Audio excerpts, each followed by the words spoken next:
Pulgar Vidal, buenos días. Buenos días, José Luis, y muchas gracias por la invitación. Es un gusto para mí estar con Inforregión y veo que tenemos una agenda de entrevista bastante ambiciosa, entonces, bueno, vamos por partes. Así es, vamos por partes. En principio, doctor Pulgar Vidal, el tema del proyecto legislativo sobre el desarrollo de la Amazonía peruana. Sabemos que conoce el tema y me gustaría que nos dé una primera mirada sobre este tema. ¿Qué haría falta en un proyecto legislativo, una norma legislativa, para fomentar, para permitir el desarrollo de la Amazonía peruana? Yo creo que el gran reto con la Amazonía, y probablemente valga la pena hacer una referencia histórica para entender qué es lo que haría falta, una ley de promoción o de desarrollo de la Amazonía tiene que partir de la misma población amazónica y reconocer el mismo potencial que tienen los recursos de la Amazonía. ¿Por qué hice referencia a la historia? Históricamente, y hay una publicación que ya tiene algunos años, pero siempre vale la pena volverla a mirar, que se llama Amazonía sin mitos, preparada hace algunos años. El actual ministro Antonio Borá, que estuvo en la comisión que preparó esta publicación para la Amazonía como ecosistema regional.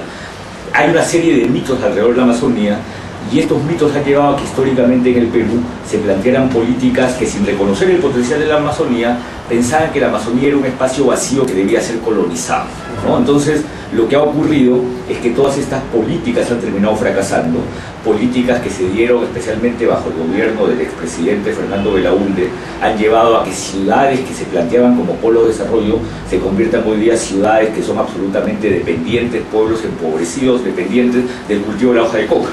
Y eso es el resultado justamente de una mala formulación de una política para la Amazonía. Entonces, en ese sentido, pensar en una ley que promueva el desarrollo de la Amazonía, pero a partir de los propios recursos, es definitivamente una buena idea. Lo que hay que ver en el contenido, y quizás podemos discutir un poco más sobre ello, es si están los elementos que debieran estar contenidos. Justamente conversábamos nosotros con algunos invitados especialistas en este tema y se nos comentaba algo similar. Se pensaba, nos dicen, que la Amazonía era un lugar en el que no vivía gente, pero en la Amazonía hay poblaciones con mucho potencial que pues no han tenido el apoyo necesario a lo largo de los años.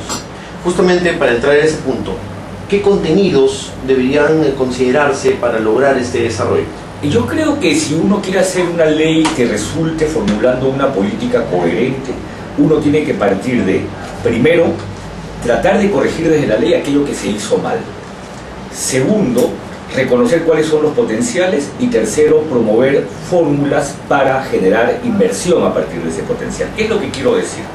Es muy difícil, por ejemplo, pensar en una norma de desarrollo de la Amazonía si seguimos teniendo problemas de titulación, ¿no? Porque no puede haber ninguna capacidad de seguridad jurídica e inversión si es que no sabemos exactamente de quién es la tierra, qué comunidades existen, qué títulos les corresponden. Entonces, no solucionar el problema de la titulación es un problema. Segundo, es muy difícil formular una buena ley de desarrollo de la Amazonía si no partimos de una zonificación ecológica y económica o un ordenamiento territorial. Y estamos hablando acá de un ordenamiento y una zonificación micro, es decir, de detalle. Porque te quiero señalar un ejemplo. ¿Cómo puedes promover una política de reforestación si no sabes exactamente dónde está cada una de estas 10 millones de hectáreas deforestadas? Claro, para un oyente que no conoce o que no está vinculado a la Amazonía, puede pensar que estas 10 millones de hectáreas están en una esquina, sería facilísimo. No, están salpicadas por todo el territorio amazónico, y sobre estas áreas deforestadas hay pobladores asentados con títulos, hay poseedores, hay colonos, hay otras actividades económicas. Entonces, ¿cómo puedo tratar de promover una política de desarrollo si no tengo un catastro? Ese es un segundo elemento. Entonces, estos son dos ejemplos de aquello que debiera solucionarse. Un tercer elemento tiene que ver con el tema de la institucionalidad. Y aquí estoy hablando no solo de la institucionalidad político-administrativa, hoy día tenemos las regiones. Y es una buena idea esta asociación que los gobiernos regionales de la Amazonía plantearon con la creación del CIAM, el Consejo Interregional de la Amazonía. Porque si bien es cierto, no significa necesariamente que se va a convertir en una macrorregión amazónica, sí es un buen intento de concertación de políticas públicas alrededor de un ecosistema que es compartido, que es el ecosistema amazónico. Pero cuando hablo de institucionalidad, también hay que referirnos a la institucionalidad que tiene un fin de investigación. Y aquí vale la pena hacer referencia al IAP, al Instituto de Investigaciones de la Amazonía Peruana, que creo en el Perú no le estamos dando el mérito que se merece. ¿Por qué quiero hacer referencia al IAP? Porque para el IAC hubiera sido muy fácil pensar en la Amazonía a partir de importar tecnología foránea o desarrollar a partir de introducción de especies foráneas algún tipo de desarrollo. Sin embargo, se ha dedicado año tras año intentando ver cómo le puede dar un valor comercial a recursos propios de la Amazonía.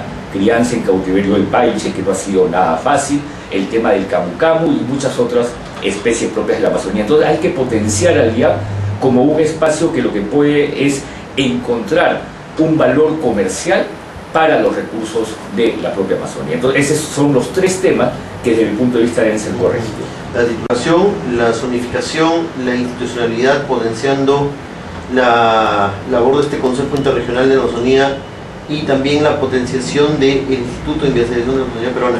Pero todo esto está contemplándose en estas reuniones preparatorias para la formulación de la norma del desarrollo de la Amazonía. Se reconoce, pero probablemente son algunos de los elementos que yo sugeriría afinar, porque como señalo, si estos elementos no se corrigen es muy difícil pensar en el potencial o en el desarrollo del potencial de la propia región amazónica. ¿Y por qué lo menciono? Porque el segundo elemento que señalé es reconocer cuál es el potencial de la Amazonía. Y aquí vale la pena hacer referencia a algo que constituye hoy día probablemente una de las mayores oportunidades para una región como la amazónica, los servicios ambientales, ¿no? Todos sabemos que a partir del reconocimiento de los impactos o los efectos o las consecuencias que está teniendo el cambio climático, se reconoce el papel fundamental que tienen los bosques. Entonces, si la Amazonía y la cobertura forestal en el Perú es de 68%, si tenemos tal cobertura boscosa y esta cobertura boscosa brinda un fin ecosistémico, es decir, captura carbono, es decir, presta servicios ambientales, la pregunta es cómo podemos a partir del mercado que se está creando para negociar estos servicios ambientales generar un real desarrollo de la Amazonía. Porque si no hemos corregido los elementos que mencioné al inicio, estos tres elementos, este tema de los servicios ambientales va a ser una gran pérdida. Va a ser un negocio para pocos, ¿no? Y finalmente no va a ser un beneficio para realmente los pobladores de la Amazonía. Porque claro, cuando usted piensa en servicios ambientales, aquellos que están comprando lo que se llaman los famosos bonos de carbono en el mercado voluntario, lo que requieren es seguridad jurídica, saber que quien tiene algún título en una zona boscosa está en capacidad de negociar. Por eso, si no hay títulos, entonces ¿quién va a negociar? Si tenemos comunidades no reconocidas o no tituladas, entonces ¿cómo se pueden beneficiar?